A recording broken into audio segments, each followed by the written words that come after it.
if there was one quarterback in the NFL overall, not even just rookie quarterbacks that you wanted to watch or you have some kind of an interest in, which quarterback would that be outside of your own team?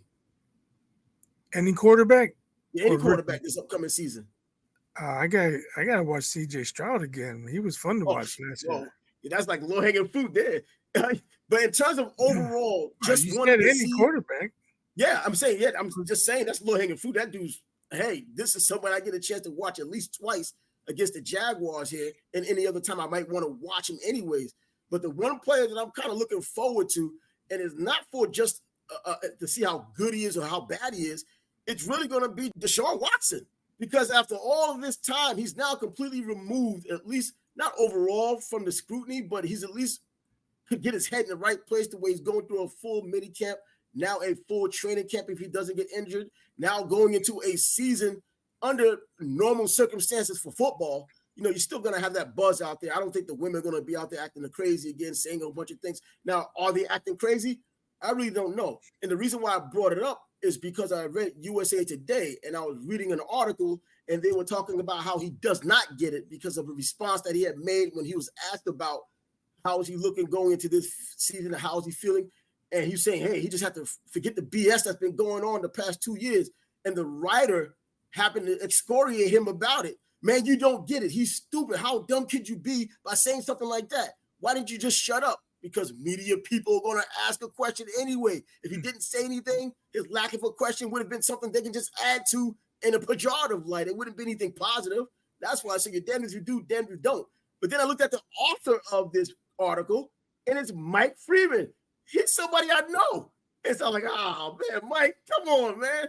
And I'm trying to decide. I'm like, oh, man, trying to decide. All right, man, Mike is cool. I known him for a while. And then I'm looking at the article, which I disagree with. And he's just going off on him. Bro, I'm still on the side of Deshaun Watson because, look, this dude's been accused. He has not been charged.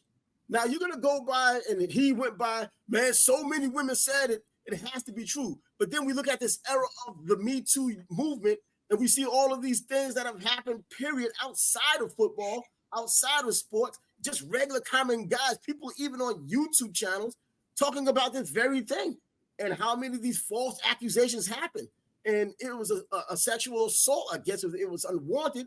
And I go back to when Brett Kavanaugh, who's now in the Supreme Court, when that Christine Blasey Ford was talking about what he had done. And that wasn't true. They couldn't confirm that because he's the Supreme Court justice now. And according to the AP, there was a guy who had written an article. It was Brent Turvey back in 2017. He had 2 co-authors as well. And they came up with a stat based on studies that they cited that 40%, up to 40% of these accusations are false or could be false. So, I mean, that's a high number. Now, you look at some of these women advocacy groups, and they have it at 3%, 4%, 5%, something like that. It's kind of, you say, okay, 5%, that's too low.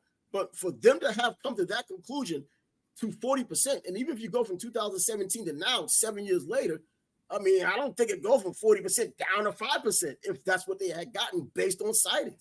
So, man, he's damned if he did, damned if he didn't. If a lot of women said a lot of the same thing, man, I just can't get to the point to where I can trust what anyone says anymore, unless you have the video, because we're in that age, and of course they didn't have video, but you have to really confirm it. If the court said that he did not do it, he's wrong. I mean, how is he still wrong? How is he still, public opinion is different, but the court said he didn't do it? I mean, not the court. I mean, it's the grand jury. They didn't come to a conclusion on it. The grand jury.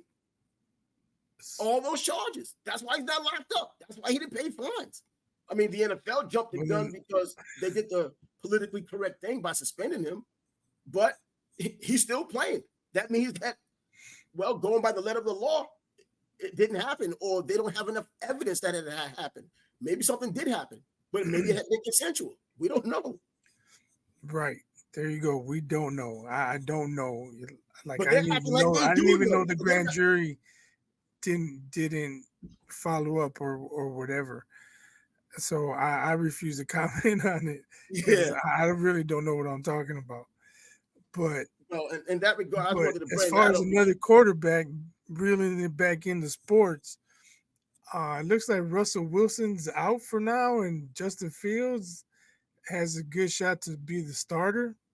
So I might check in on the Steelers and see what Justin Fields looks like with a good coach.